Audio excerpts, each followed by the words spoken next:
In order to understand how those apparent blind spots happen to us good-hearted people, let's think about how our amazing brains work. Our brains start with about 100 billion neurons. When we are born, it is estimated that only about 17 to 20% of these brain cells are already connected. But the rest of the neurons become connected, wired together, as we grow and respond to our environments. These connections, if used regularly, become pathways for thinking. And if these pathways are not used regularly, they are later shed. These pathways, called axons, are built as messages from our eyes and our ears flow to various parts of our brains to alert us to what we just saw or heard. The dendrites, the neurons' listening posts, pick up the messages and send them to an axon that carries the message to an action place in the body, such as our leg muscles to start running if we sense danger, or our hands to reach for our wallet to buy something we like in a store. If we have seen certain sights and heard particular sounds many times before, the pathways, the axons between the neurons, become very strong. As David Hibb, a neuropsychologist, says, the neurons that fire together wire together. Look at the strong pathway labeled A. That same message from the ear or the eye has traveled that axon many times. We can guess that the decision-making part of the brain knows just where to send that information and what to do with it.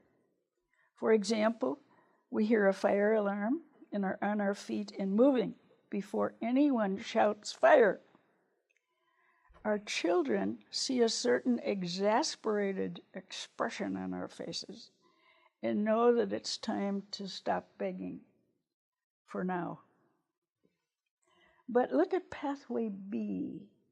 If the message is sent only one time, or if the message is unfamiliar, there is only a weak pathway or none at all, and the information may not stick. The exception occurs when there's a big emotion surrounding an event. Everyone older than 5 or 6 on September 11th, 2001, remembers where they were when the World Trade Center was attacked that day. High emotion makes a memory stick. Otherwise, the message we see or hear only once tends to fade. And that's why learning new habits always takes practice. Let's think about the parents of Jeff, Samantha, and Tina Goodhart. They feel the pressure from the usual messages to buy, to do, to give that come from everywhere. These messages take different forms. For example, the neighbors have the newest and the best of everything and brag about their possessions to this Goodhart family, pressuring them to provide the same. All Jeff's friends, or so he says, go somewhere fun on spring break. None of Samantha's friends have to do chores. And then there's Grandpa Goodhart.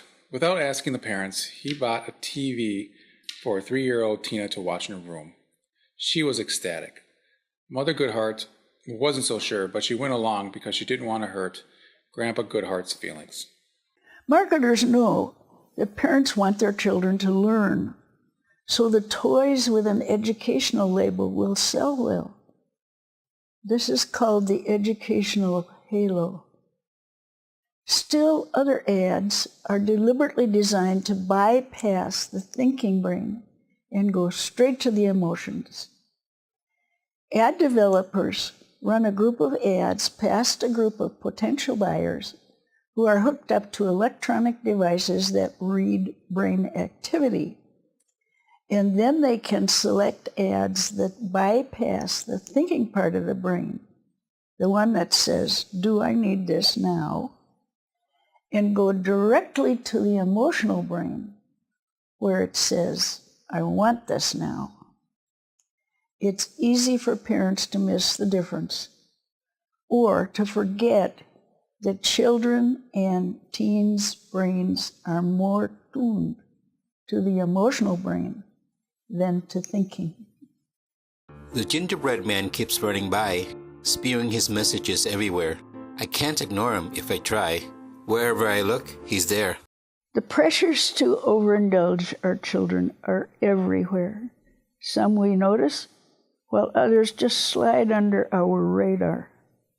Now let's look at how a Strong Heart family handles messages to overindulge. The parents are intentionally learning to become aware both of direct and indirect pressures to buy too much, to do too much, or to give too much to their children. Grandma Strongheart wisely chose to work on only one pressure at a time. She has heard that children are exposed to hundreds of buy messages a day on TV, billboards, the internet, backpacks, and other kids' t-shirts.